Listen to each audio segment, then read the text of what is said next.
100 പവൻ സ്വർണവും 1.25 ഏക്കർ ഭൂമിയും ഒപ്പം 10 ലക്ഷം രൂപ വില വരുന്ന കാറും നൽകിയാണ് വിസ്മയെ കിരൺകുമാറിന് വിവാഹം നൽകിയത്. എന്നാൽ വിവാഹം കഴിഞ്ഞതോടെ കൂടുതൽ സ്ത്രീധനത്തുക ആവശ്യപ്പെട്ട് കിരൺ വിസ്മയെ നിരന്തരം പീഡിപ്പിച്ചു. ഇക്കാര്യം വിസ്മയ മാതാപിതാക്കളോട് സൂചിപ്പിച്ചിരുന്നുവെങ്കിലും കുടുംബം കാര്യമായി എടുത്തിരുന്നില്ല.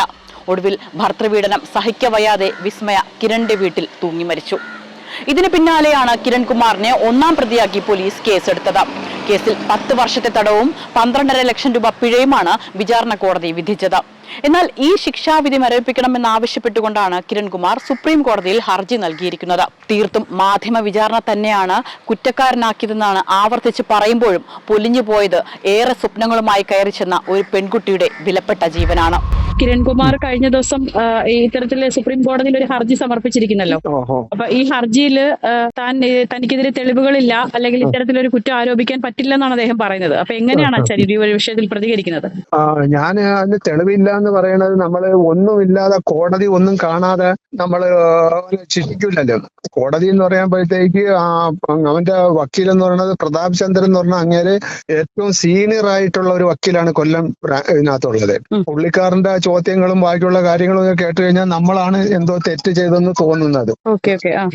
അപ്പൊ അങ്ങനെ അതുകൊണ്ട് അതാണ് ഞാൻ പറഞ്ഞത്.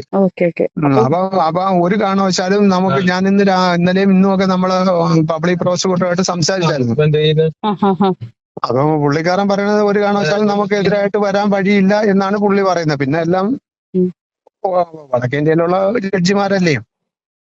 അതെ, അത് മാത്രമല്ല, ഇത്തരത്തിൽ കിരൺകുമാർ പറയുന്നത് മാധ്യമങ്ങളാണ് ഇത്തരത്തിൽ വലിയ രീതിയിലൊരു വിഷയം ഉണ്ടാക്കിയത്, തനിക്ക് യാതൊരു പങ്കുമില്ല എന്നാണ് അദ്ദേഹം പറയുന്നത്. അതെ, തെളിവ് ഞാനൊരു കാര്യം തെളിവില്ലാതെ മാധ്യമങ്ങൾ തെളിവില്ലാതെ എന്തെങ്കിലും ചെയ്യും. അവർക്ക് കിട്ടിയ തെളിവുകളെന്ന് പറഞ്ഞാൽ നല്ല എവിഡൻസ് ആയിട്ടുള്ള തെളിവല്ലേ അവര് കിട്ടിയത്. അതനുസരിച്ചല്ലേ അവര് മുന്നോട്ട് പോയത്.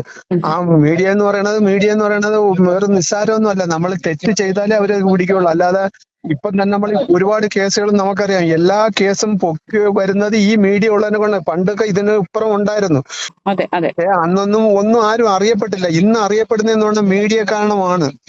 ആ മീഡിയ ഇല്ലായിരുന്നെങ്കിൽ ഇപ്പോഴത്തെ എന്റെ ഒരു കേസ് മാത്രമല്ല, എല്ലാ കേസും ഒന്നും അല്ലാതായി പോയനായിരുന്നു. ഇതിന്റെ പിറക്കല് മീഡിയ എന്ന് പറയുന്ന ഒരു ശക്തി ഏറ്റവും നല്ലതാണ്.